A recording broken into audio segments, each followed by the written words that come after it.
Awesome. Hi, everybody. We're back. And Pooja is here with us. Pooja Hey, Chilukuri. And Pooja, please correct my pronunciation. I hate pronouncing people's names incorrectly. it's totally fine. Awesome. So Pooja is amazing. She is a health coach. She is a nutritional practitioner. She is an author. Um, Pooja has one of the most soothing voices that I have ever heard. So this presentation is really good. I remember from last year's presentation, she just absolutely made us take a deep breath, and that space you just felt present. And I know that you guys are going to be thrilled with this presentation because Pooja just brings the space and helps you to calm your spirit. And I'm so looking forward to this presentation of self-care. Hi, Michelle. Thank you so much. This is good Okay. to be here. Okay, Pooja. So I'm gonna add your presentation to the stream, and I'm just going to jump off and let you help us to take a deep breath and learn how to care for ourselves. Well, you know me well because that's the first thing we're going to do is to take a deep, deep breath. And Awesome. I So am if going you, to start with a yep. slideshow. Okay. So let Everybody, me jump off. welcome. Yes, everybody, welcome. Thank you for tuning into this part of the WWJ conference presentation. I'm so glad you guys are here. I know that for some of us, this is lunchtime, and for some of us, it's after lunch. And I really hope that my voice does not put you all to sleep. That's what I'm worried about. But honestly, as Michelle said, she knows me well. I'm going to have us all take like one deep breath, just one nice long deep breath, and bring ourselves into this moment, because what I really want us to do is to have a lot of fun with this presentation. One thing that happens with me often when I walk into a group, if I'm in there for the first time, or if it's a group of friends who know me and know that I'm a nutritionist, they're always telling me to close my eyes and don't look at what they're eating. And if it's a new group, I can just feel like the air kind of ice up a little bit, because it's like, oh, is she going to tell us what to eat, or is she going to point a finger and say this is right or this is wrong? So before we begin this presentation, I'm going to make a deal with all of you. I am not going to ask you what you ate for lunch or what you are eating for lunch right now if you don't ask me what I ate for lunch. And with that, I'm going to begin this presentation. Today, we're going to talk about nurturing the genius. And of course, the genius is you.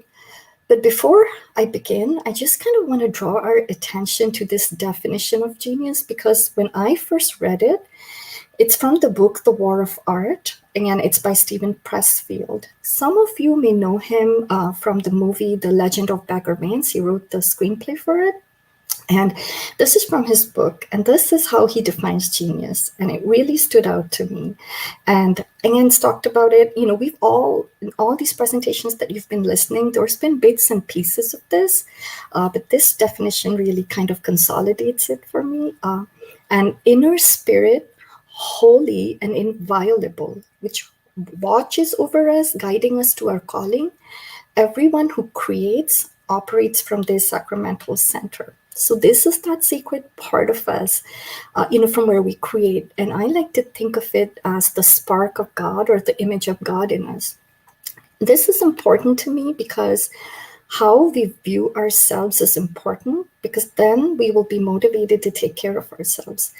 Because how we treat ourselves often has to do with what we see when we look in the mirror. And a lot of us see our shortcomings or flaws, and I tend to see everything that's wrong. My hair's not looking good, or oh, there's another zit on my face, whatever it is. But just to shift our mindset and really have respect for this sacred piece of us from where we all create and operate, and for this to function really well in our lives, every aspect of our life has to be, in some sort of a balance, in some sort of a growth and thriving mode.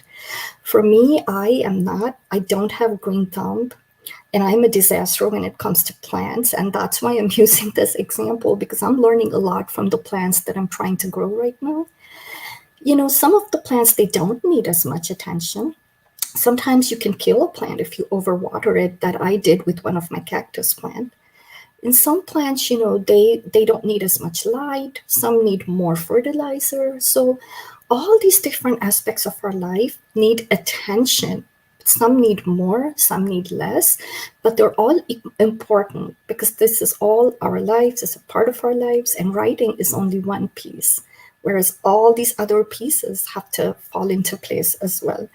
So today we'll just explore in just some simple tips on checking in with your physical health, that's your food and fitness. How are you doing with family, finances? Are you having fun? And have you checked in with your faith? So we're just going to walk through this really quickly. Food, my favorite topic, of course, because I'm a nutritionist. But honestly, when you are reading about nutrition and health, there is so many different advice out there, so many different diets. Research says one thing one day, another thing another day, and soon, we can start getting very overwhelmed and things can get very complicated. And so this is why I like for things to be super duper simple. The more complicated it gets, it's just best to go back to the beginning. Just really be having that beginner's heart and just knowing that really healthy living should not be hard. It's really simple. So there are a few rules and mantras that I've kind of made up over the years that help me stay in line, because I can't remember all the 1 million nutritional rules, right? But I can remember some of these. So beginning with a proverb from India, because I guess I'm from India, so this one really, I've heard it all my life growing up too. When diet is wrong, medicine is of no use. When diet is correct, medicine is of no need. And to me, this says a lot.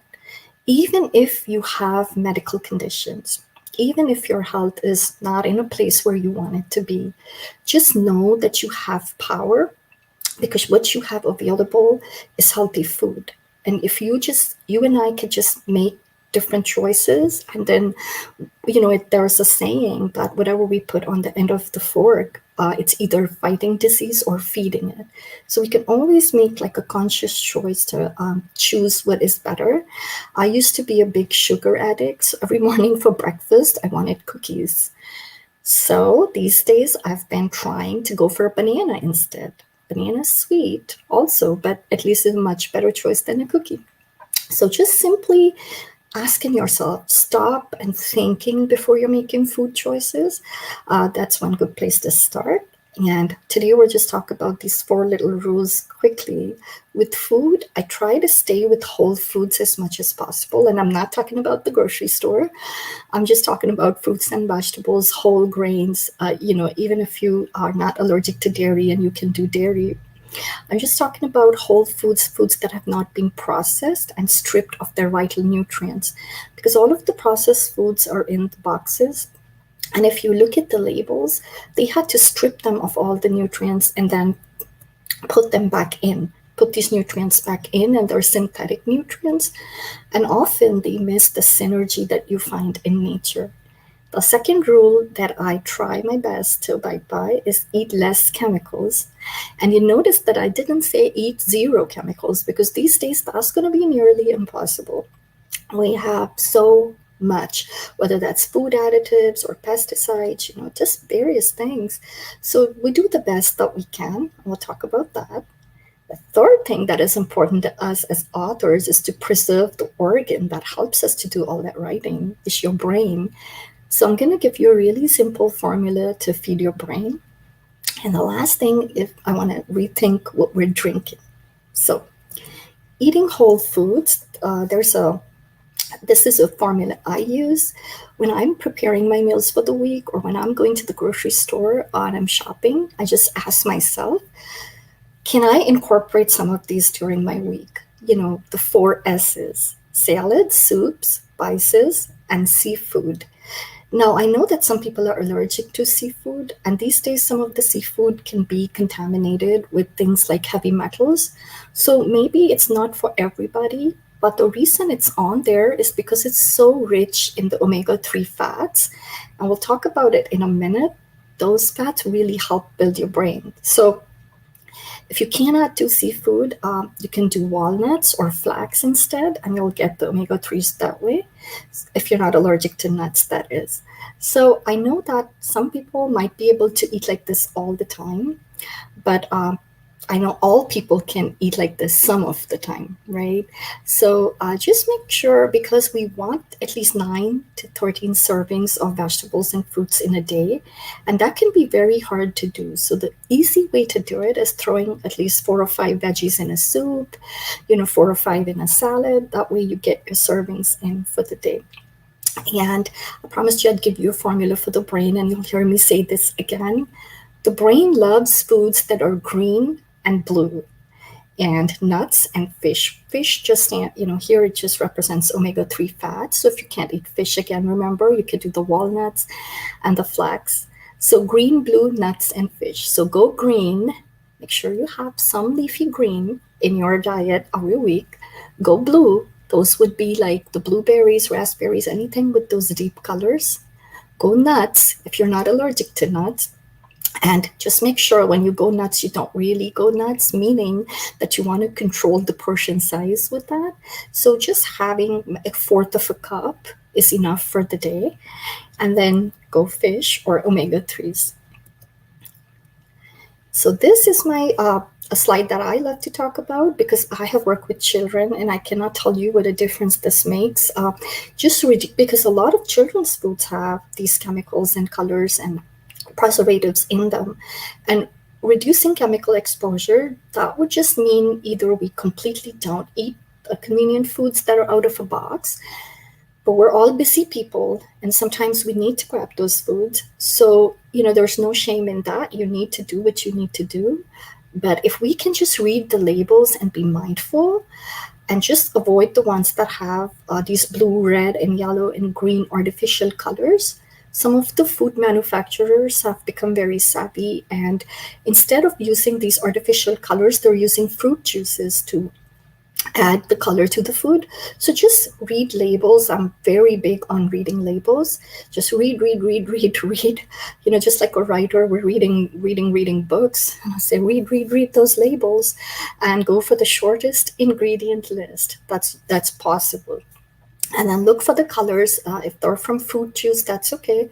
But just try to avoid these artificial colors as much as you can. Studies have shown that they can affect the cognitive function of the brain. And again, all of us writers, okay, that's the one organ we're really trying to protect. And the brain is important for everything, but for writing, yes. So, and there is a website. If you want to take a screenshot of this, go ahead. It's www.ewg.org. That's the Environmental Working Group.org. It's a nonprofit. They do a lot of research, and they have a fantastic download. It's a PDF. Just go in that and type Dirty Dozen Food Additives, and it'll give you a list of 12 food additives to avoid. And then you can read your labels and do your best to avoid those. Give yourselves an oil change, because healthy fats, they are required to build those healthy nerve cells. So we want to make sure that if you look at the bottom, this is where a lot of the unhealthy fats are coming from. Fried foods, fast foods, artificial butters, and then trans fat we will find in a lot of these packaged baked goods and cookies. And the reason it's important not to eat a lot of that and to eat more of the ones on top, like your avocados, walnuts, olive oil. And there's that fish again. But again, remember, if you can't do fish, you can do nuts and flax instead. So this is important because the brain cells, and I will show you the next slide, so it will be easier to see what I'm talking about. If you look at the picture of that's a brain cell or a neuron, and it has like the cell body. I'm trying to see if I can put my cursor down there. I hope that, because I can't see you guys, so I can't see the presentation. So I hope you can see my cursor. So the brain cell, that's the cell body, and then that is the long tail. And all of the messages that are going back and forth in our brain have to cross from one cell to another, and they go this like an electrical charge that has to travel down this long road. It's a long trail. Think of it as electrical wires with insulation. When we're eating the wrong kinds of fats, the insulation starts fraying. And the right kind of fats keeps that insulation healthy and intact. So just think about it. If you had a bunch of wires that was plugged into a source of current and none of them had insulation and they were laying all on top of each other, and now we're talking about some crazy short circuit there, right? Well, the same thing happens in our brain.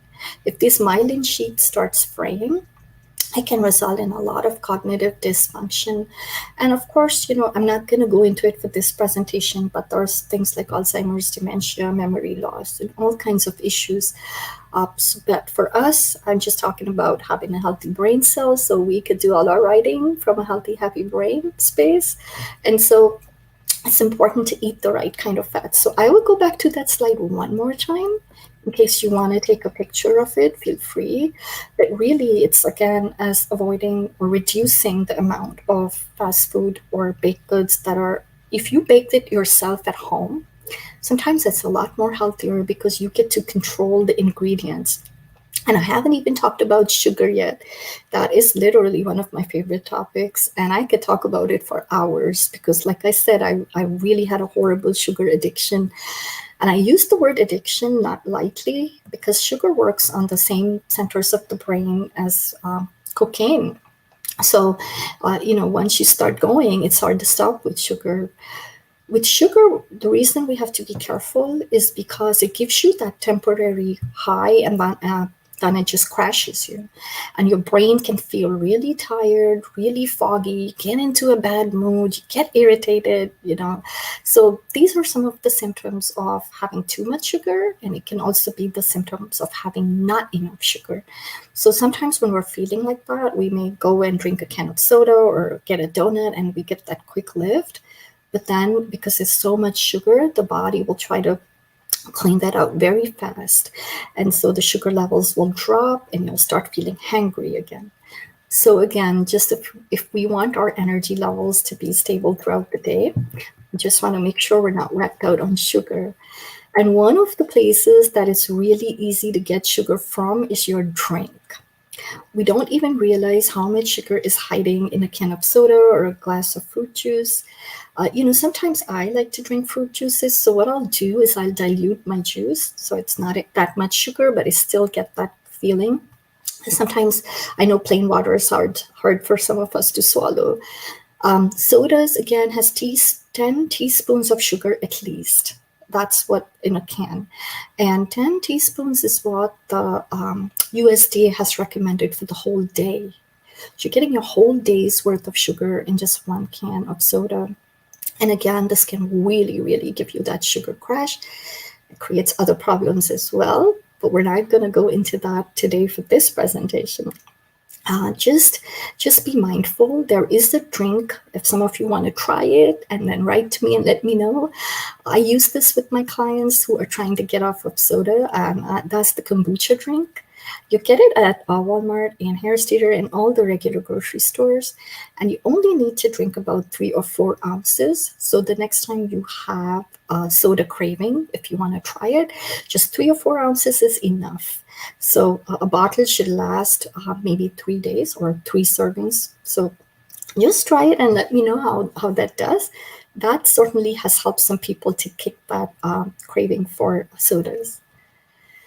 So food and fitness goes together. We just talked a whole lot about food and fitness. I'm going to be honest and tell you that I am not an exercise physiologist or a fitness trainer or anything like that. When I'm talking about fitness, I'm just talking about moving more. I had no idea that writing could be hazardous for my health. I found out the hard way. I was sitting and writing, and I would sit for hours some days when I had the time. Sit for hours and write like 3 or 4 hours. And then I started suffering from terrible headaches, back pain, neck pain. And I kept thinking that, and I would get terrible nausea too. I kept thinking something is wrong with me. And all the while it was my posture and the fact that I wasn't getting up and moving around.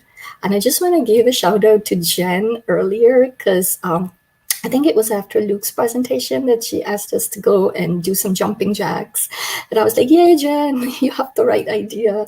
So the recommendation is if you're sitting for an hour, then get up and walk for 2 minutes, or get up and move for 2 minutes, or whatever, however you want to release that energy. So that's important. That's very important. Sitting has been described as the new smoking. So it's no joke. It can really hurt us. So we want to make sure. That's why I stopped doing those long stretches of writing, and I set the timer now, and I do writing sprints. So 40 minutes at a time. And then get up and do whatever, walk outside, get a glass of water, check your emails, but not sitting down. I'll check them on my phone. So but anyway, that's important. And then how we sit and at what height the table is, the computer is. This is a picture from UC Davis Occupational Health Services. Again, I encourage you to take a shot of this, a screenshot if you like. I just want to point out some of the things that are on this picture. The important thing is to not bend your neck. Because if you're looking down and that neck muscle is getting strained, that's what was causing all those headaches for me.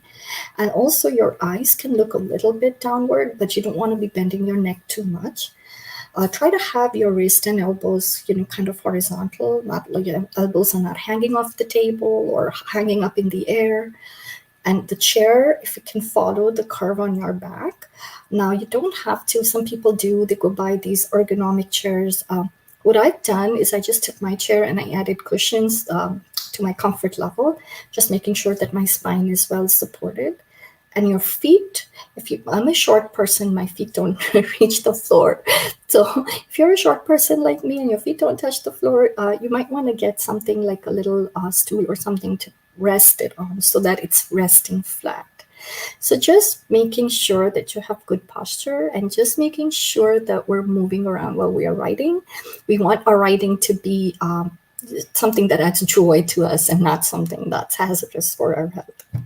So this next one, okay, we've been using this hashtag power of connection. Guys, I cannot even begin to describe the importance of connection.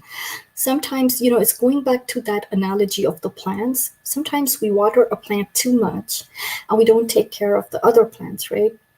Sometimes when I go into my writing hole, I forget about my friends and my family. And, that has also not worked in my favor. So I'm learning to create a better balance.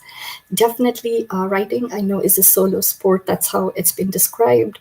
But it takes a team to give birth to a book.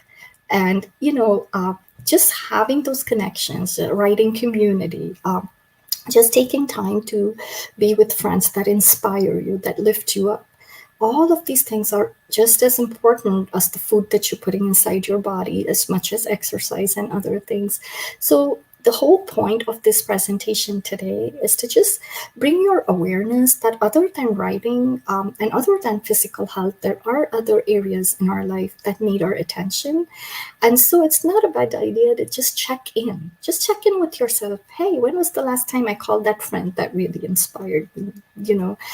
And the balance, I cannot tell you how to balance this because each one of us is so different. Our lives are different family dynamics, but just making sure, to have good boundaries around your writing time and your family time and having that connection with your friends, super important. Okay, finances. I love to talk about this because I am a nutritional therapy practitioner, but sometimes my business would not bring in all the income that I wanted to pay my bills. So I went and got a part-time job. And I didn't even realize how much that was weighing on me until I got the job. And then all of a sudden, my creative juices started flowing. And I published 2 books that year that I worked full-time.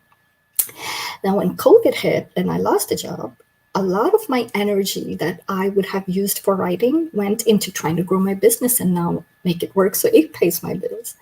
So the point that I'm making is that financial health can really, really impacts all areas of our life, but it can have an impact on our writing.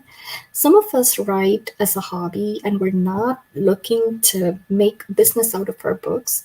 But for some of us, this might really work. We may be able to use your book as a business or a book for business. And let me book as a business.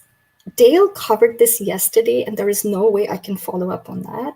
So if you haven't had a chance to watch his presentation, just go back and tune in. Some of the things he talked about, I heard for the first time. So that's going to be part of my new research, and I've taken a lot of notes. So go back and watch that presentation. There are so many ways to make income from the books that you're writing. So definitely make sure you don't miss that. The second one, book for business. And I am going to give a big shout out to Diana Needham here. Diana, I'm going to do a shameless plug because I love you so much. Please go find her Facebook group. And it's just called Build Your Business with a Book. Super easy to remember, Build Your Business with a Book. You will find a community there that will also, and lots of resources. And Diana goes on there live and she shares her heart and so much of her wisdom with us. And you can learn how to do that as well if you are a small business owner and you want to write nonfiction to support your business. Definitely go check that out. So these are just some creative ways to make income from your books. And having fun, the importance of having fun. So Dr. Karen Purvis, there's a quote by her that says, it takes 400 repetitions to create a new synapse in the brain. Just when you're learning something new, 400 repetitions, unless it's done with play, because then it only takes between 10 and 20 repetitions. So I think that this is so important for your creativity and my creativity, right? Taking time to just have fun, to just play, to just be out in nature, doing things, that we did as children, because look how creative children are. So just doing these things can really, really help preserve that part of us, that creative genius part of us. And I just want to add to this from my personal experience again. Sometimes writing for me stops being fun. And that's my cue to walk away from it, because I don't want to end up hating the very thing that I feel God has called me to do. I want to make sure that my relationship with my writing stays healthy. And one of the ways it can stay healthy is by sometimes I have to create a healthy distance between me and my writing. So if it stops being fun, walk away from it for however long it takes. Now, when it's fun again, go back and write. And last but not least is our faith. And Anne, I just loved your talk so much about all the excuses that we have. But the one thing is having faith. It really dispels so many of those clouds of doubt, right? Faith in God, of course, we nurture that. But having faith in yourself too, that this verse in Ephesians really, really speaks to me. For we are God's handiwork, created in Christ Jesus to do good works, which God prepared in advance for us to do. So there you go. It's our lives here on earth are so important. Again, how do you and I view ourselves? It is sacred, just being alive, and just whatever moments that we are creating, right? It doesn't even have to be your book, but if that book is sitting in you waiting to be birthed, just trust yourself, trust God, trust that He's got it. All the steps will be clear when we start walking the path, right? Just putting that one foot in front of the other. That's why I say trust the flow and trust the message that is sitting inside you, ready to be, just explode into this world.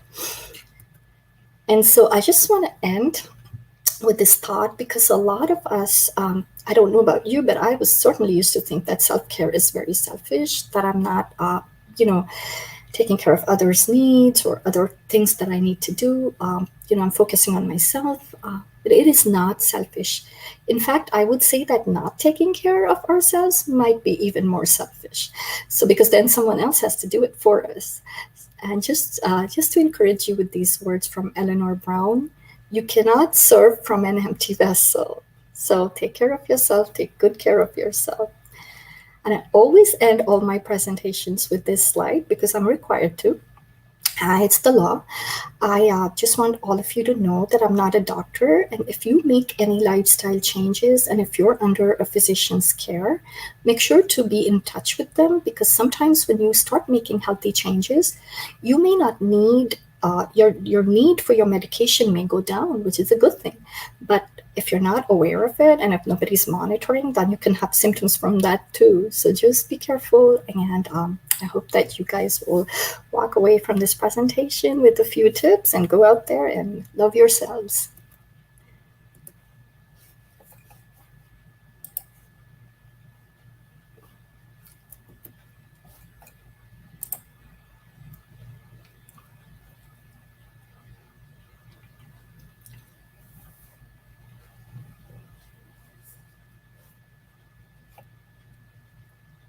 You're muted, I think.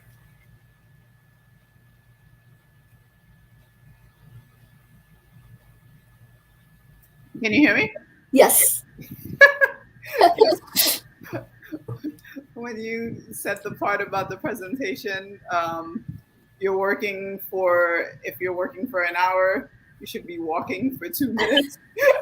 I got up, I was like, yeah, I'm not. I just started walking. Hey, you were following good instructions. I was like, but you said I have to walk. Oh my goodness. I always love your presentation so much. And there are so many others in the chat who were just applying in real time suggestions that you're making. So I know Tish was saying that she started sitting with her head up, so she's not bending down like that, and she's already seeing improvements. Luke is saying he's noticed that posture does affect how productive he can be. He doesn't always correct himself, so really being mindful of that. What he's saying, great advice. Who knew posture could affect so much? Absolutely. We're seeing my neck feels better already. I always absolutely love your sessions because you can see in real time people correcting things. Diana saying thank you for sharing the group. Oh, thank you, Diana. I love your group. I love you. And then talking about having faith in yourself, absolutely. And just the fun and the creativity of just enjoying that work. You're just sparking a lot of just like encouragement in here. Awesome and so informative. And Anne saying you hit the nail right on the head. Yep. Oh my goodness, everyone is just so excited. Your presentations are always so helpful. Thank you, Michelle. All of these presentations have been just exploding with gems. I think one of my favorite things about your presentation is the fact that there is a holistic view of health. So really being mindful of everything from your diet to your finances to your faith. Can you just talk a little bit about how you develop your approach to health and how you work with your clients in that way? Yes, of course.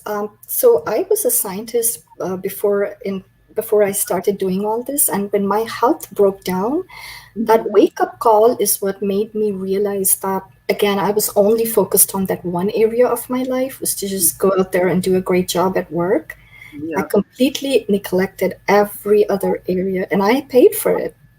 And so when you get hit over the head, it's like, oh my goodness, all my alarm went off. And when I researched, I realized that all that research was so confusing to me, because when you go on the internet, one day, something causes cancer, the other day it's good for you, so that's when I decided that I can't, educate myself like this. So I went and got trained. But even after the training, I realized that it's not easy to put everything into practice when you're not used to it. You've been living a certain lifestyle for years and years, And so that's what really, really helped me when I went and learned about coaching and community, Michelle. I can't even begin to describe the importance of baby steps. Yep. And having a support system. people that are willing to make those changes with you, that are struggling with you. You don't have to feel shame. You don't have to feel judged. I don't know it all. I still struggle. I still catch myself going for a cookie, and then I ask myself, is this going to serve me? How am I going to feel 10 minutes later? I'm going to feel awful. And so, then going for a date or a banana. And so those are my, and then celebrate that victory with, pat yourself on the back. You made a good choice. Go ahead. No. Oh, no, just to answer that question, I learned the hard way, because one of the areas of your life that you're not paying attention to will start screaming at you sooner or later. Woo. That is very true. And I love the way that you say it. Is this going to serve me? And then also, how am I going to feel 10 minutes after this? And I love your approach to health, because it's a really, the self-care is also about how you talk to yourself and how you consider and not punishing yourself for making maybe the wrong of the right decision. Just being okay with that and being like, okay, next time I'll make a better decision, and that's fine. Yes. And Michelle, the way I look at that is you can't, just like you can't unhear what you've heard, you can't unsee what you've seen. So you've heard, so today we've heard this presentation, we've seen it. Mm-hmm. So it's in somewhere in the back of our brains, right? Yeah. Even if we don't make the choices that we think we should be making, we're not the same person anymore, because new information has come in. Yes, and so celebrate that. You spent this time, you invested this time to sit here and listen to this information, right? Mm-hmm. And now it's going to be a part of you, whether you like it or not. Absolutely. So I saw a question here. You guys feel free to drop your questions in for Pooja. So Pooja saying finding the balance is key. So what are some first steps for authors? What advice would you give to a new author that might begin to feel overwhelmed? That's a really good question. So it's like overwhelmed about health, or about the process. Yeah. Process, yes. Incorporate health into your writing. Yes, I think to not set the bar too high, that really, really helped me. I'm a real novice when it comes to writing fiction. Mm-hmm. So, and all these other areas of my life that I'm trying to take care of at the same time. So one of the things, I think two things have helped me. One is to not set the bar way too high. Do something that is within your reach, feel good about it, and celebrate it. Because often we don't take the time to celebrate our wins. No. We're only looking at everything we ever do wrong and all these milestones we have to hit. And just looking at where you need to go can be so overwhelming. Yeah. For writing, I know I've really struggled with this one book I'm trying for the last 5 years, because I was setting the expectations so high. And the day I decided that I'm only going to do like 300 words, that's nothing. But that's when it started happening, because it felt easier. And never compare. Oh my goodness, that's like the worst thing. To some arbitrary standard. I'm not even talking about comparing to each other, but there is no perfect standard, just. No, absolutely. And I think it's really fitting that yours came in after Anne for the no excuses, because a lot of the no excuses piece exactly tied back into that comparison, but it also ties back into forgetting to celebrate your wins, because you're like, well, it's not really big enough and I'm not going to celebrate that. When in reality, you should be patting yourself on the back and encouraging yourself as you go, because that's what's going to keep you going. Yes, absolutely, Michelle. Celebrating it solidifies it. That's how I feel. I love that. Celebrating it solidifies it. Yes, absolutely. Mm-hmm. So what is kind of like your go-to self-care tips for yourself as you're writing, as you're going through this book right now? Oh, goodness. So if I start feeling overwhelmed, tired, just anything negative. Like I said, it's very important to me to have a good relationship with the book I'm writing. I never want to bring kind of a low vibrational energy into it. So the minute it starts feeling like a chore or work, or I start feeling stressed, I have some instrumental kind of a meditation, deep focus, concentration music that I found on YouTube. Okay. So the first thing I do is I take that deep breath, Michelle. That one breath helps me to disconnect from whatever I'm doing. And I'll play that music, either go for a walk or just sit out in my yard and look at the trees. Like the trees really calm me down. So I think we should all have like a little toolkit. That's our go-to emergency kit. And Oh, I love that. Yeah. Author's go-to emergency toolkit. Yes, absolutely. Yeah. I used to have a little box that I used to put inspiring quotes in. So when I'm discouraged, I'll open it and read it, So Oh, that's really helpful. Yeah, if folks can just be sharing in the chat what your kind of go-to writer's emergency toolkit is. What are those things that you use to care for yourself and to encourage yourself through the writing process? Let us know. I do. I'm a huge nature person, so whenever I'm feeling any stress, feeling overwhelmed, I go out. I'm thankful that I live next to a pretty beautiful park, so just walking and just like you said, looking at the trees, just thanking the Lord for all that He's created. So Anne says that the wind chimes in her yard and the swing calms me down. Too. Ooh, and I was very jealous of the swings. That sounds lovely. The wind chimes. Yeah. And Jen is saying, and Delview says, looking at pretty images. Yes.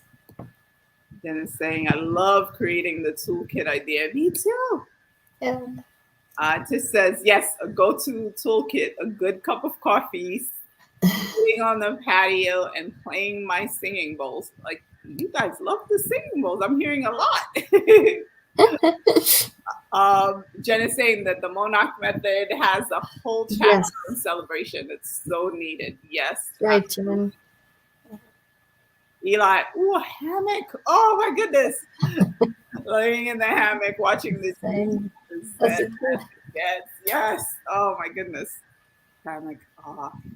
Yeah, it feels like there's a lot of people who are taking that self-care to heart. And I know I missed out on that opportunity. So Pooja, do you have any closing thoughts for the audience? Obviously your presentation was so well received. Michelle, I just want to thank everybody for being here, and I hope to see them in the next presentations. My closing thoughts would just be to, give yourselves permission to be compassionate to yourselves, take good care of yourselves, and don't forget that you're the genius. All of you're sacred. There's a piece of you so sacred from which you're creating. So treat that piece, treat yourself really well. Treat yourself well. You deserve it. I love that. Treat yourself well. I think that's a really good takeaway for this. So thank you so much again, Pooja, for making the time for us. And thank you that you've given everybody things that they can apply into their writing life, even starting now. Thank you. Thank you, Michelle. All right. All right, everybody.